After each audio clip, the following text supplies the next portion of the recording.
Here I'm going to show you how to download, install and configure Cisco Packet Tracer. Cisco Packet Tracer is free software available from the Cisco Networking Academy. In the past, you had to be enrolled in a Cisco Academy program to download Cisco Packet Tracer. In other words, you had to be a student in the Cisco Academy program, but that's no longer true. Anyone can now download Cisco Packet Tracer. You can either use the link below this video to download Packet Tracer, or simply search in Google or another search engine for Cisco Packet Tracer download. My first hit is the netacad.com website. In other words, the Cisco Networking Academy. To download Cisco Packet Tracer, you need to enroll as a student in their free course. There is no cost to attend this course. It's 10 hours in length. You don't have to go through it, but if you're interested in learning a bit about the Packet Tracer interface and how it works, you can once again enroll for free. I'm going to click Sign Up Today to sign up for this course. And I'm going to use English as my language. So again, the language that I'm going to use is English. I'm going to specify my first name, my last name, and I'll specify my email address.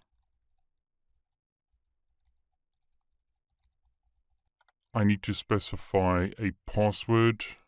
It needs to be at least 8 characters in length, 1 uppercase and 1 lowercase. I need to specify my country, so in my example it's the United Kingdom. Specify my gender, specify my date of birth. I need to specify my state or province, so I'm going to specify England. I need to specify my practical experience in IT or networking. So once I've filled in those options, I can create an account.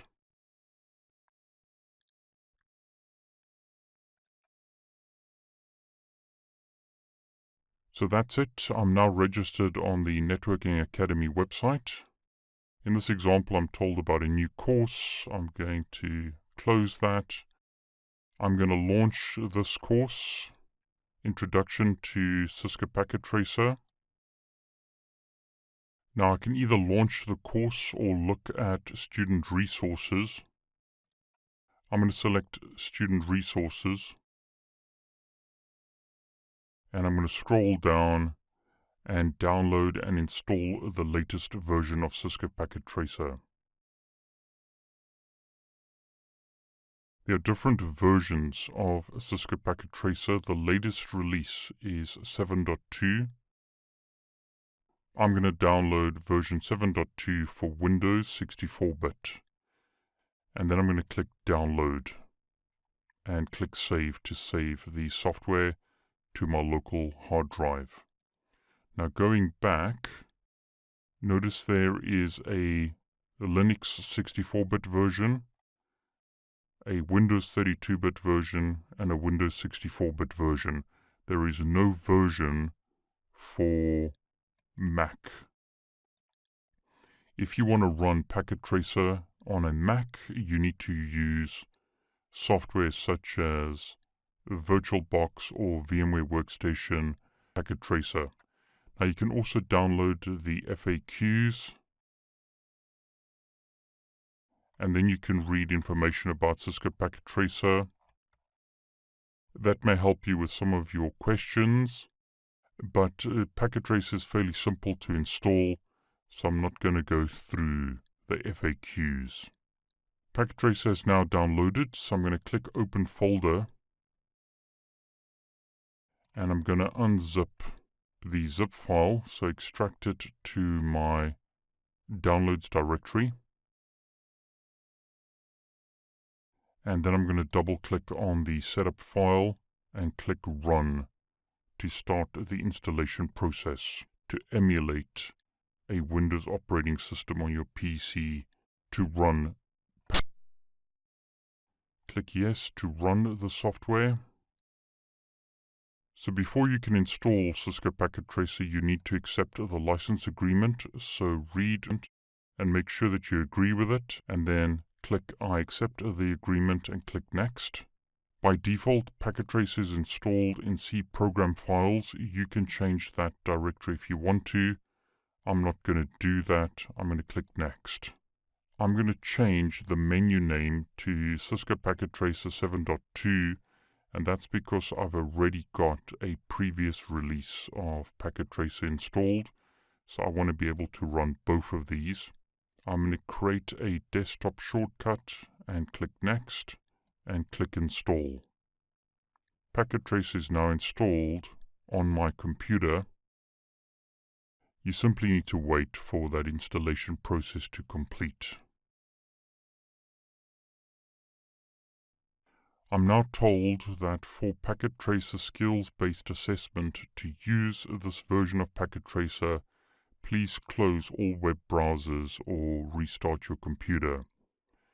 Now before I do, there is a change in the GUI or graphical user interface from version 7.1 to 7.2 of Cisco Packet Tracer, so you may want to download an older release if you prefer the older graphical user interface. I'm not going to do that. I'm going to close my browser, click OK on the setup message, and click Finish to start up Cisco Packet Tracer. I'm told that you are running Packet Tracer for the first time. Packet Tracer will save your user files in the following folder.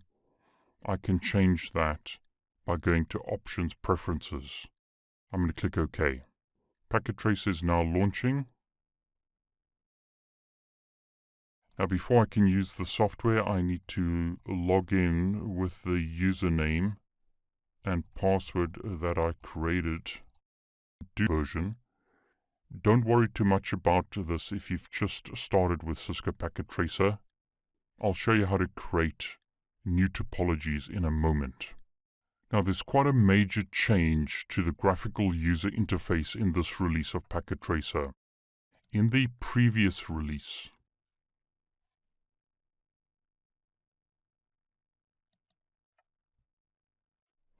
the interface was quite different. So on launch, it kind of looks the same. But notice the interface looks very different to the new version of Cisco Packet Tracer. Now, a lot of my labs were created with this release of Cisco Packet Tracer, so 7.1.1.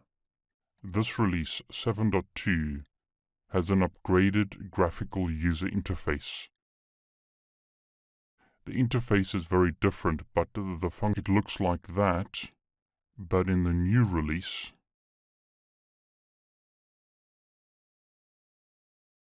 it looks like this. The functionality, however, is very similar. The most important thing in these labs is to get a console connection. So as an example, this is what the console connection looks like. In the old version of Packet Tracer, this is what it looks like in the new version of Packet Tracer. Now it's very similar, except the font is a lot smaller.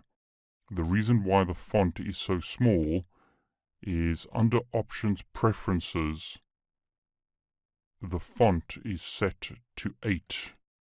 So I'm going to change that to be the same as my previous version. I previously had the fonts changed as follows. So I'll change the font in the new version through the font is a lot larger.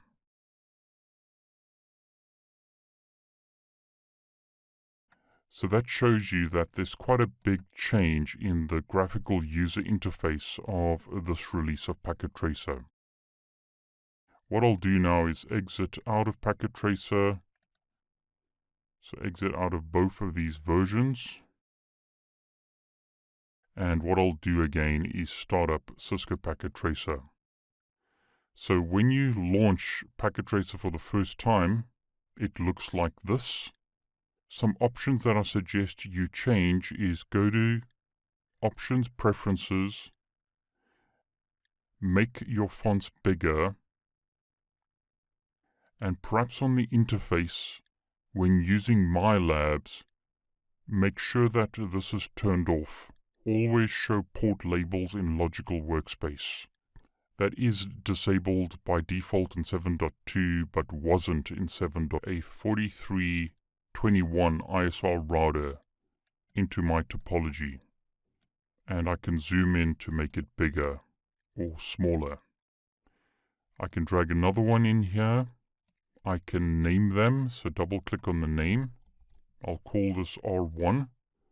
I'll call this R2. So various router types can be added to topologies. You can also select different types of switches, or hubs, or wireless devices, or security devices. Various devices can be added to the topology. In this example, I'm going to start with 2 routers. I'm then going to click on Connections. Various connection types can be added to the topology. When you hover your mouse over these connection types, the connection type is displayed down here. So I'm going to choose here. Again, if you go to Options, Preferences, you can check this option. Always show port labels in Logical Workspace, and that will show the interface labels. In My Labs, if you import My Labs, I have those configured so you don't need these interface labels. So as an example, I could remove them and then manually place a note here to say that this is interface gigabit 000, and I can do the same over here, and then I can select those and move them around as I want. Okay, so I'll click on router 1. That shows the physical device view on, but I can turn it off. If I turn it off and connect to the CLI, I'm told that I need to power on the device. So I'm going to do that and go to CLI, and as you can see here, the router is busy booting up. Do the same on router 2, go to CLI. In this case, the router has already booted, and the initial configuration dialog is displaying. I'm going to say no to bypass the initial configuration dialog and press return, and I can see a router prompt. Go back to router 1, type no to bypass the initial configuration dialog, press enter, and a router prompt is displayed. Press question mark, that shows me various commands that I can use on the router. I'm going to type enable and press tab. That takes me to 1 and specify the router's name, which in this case is router 1. Now I'm not trying to show you all the options available in the Cisco CLI. Have a look at my ICND1 or CCNA course if you want to learn options available in the Cisco CLI, such as how the interface works. For now I'm going to type interface tab, gigabit 000, and no shut the interface, which has come up, and then specify an IP address on this interface, 10.1.1/24, type end, show IP interface brief. Notice the router is now configured with this IP address on this interface. The status is up, down, because I haven't configured the other side. So on router 2, type enable conft host router 2. The status indicators are red. No shut. Interfaces come up. IP address 10.1.1.2/24 mask. I should at this point be able to ping router 1, which I can. The first ping was dropped because of ARP. Show ARP shows us the ARP mappings. So we can see that this IP address was mapped to this MAC address. When routers boot up, they don't know the MAC address of neighbors. They have to learn that. And hence, when router 2 pinged router 1, the first ping timed out. So we saw it like this, but then they succeeded. So now, if router 2 pings router 1, all pings succeed. Now once you've finished with your topologies, your device configurations. Now when I start up Cisco Packet Tracer and open up my lab, the device configurations will be saved. So I can go to recent files and select my file, or go to open, browse to where my Packet Tracer file is stored, and select that. Notice the topology has been restored, but not only that, when I click on the devices in the topology, notice their configuration has been saved. So on router 1 as an example, the name of the router is R1, and show IP interface brief shows me the IP address of the router. On router 2, click on CLI. Router name is router 2. Configurations were saved. However, in the real world, it doesn't work like that. In the real world, you need to save your configurations. So use the command copy running config startup config to save your configurations, or use the shorthand WR. So before you turn off devices in the real world, you need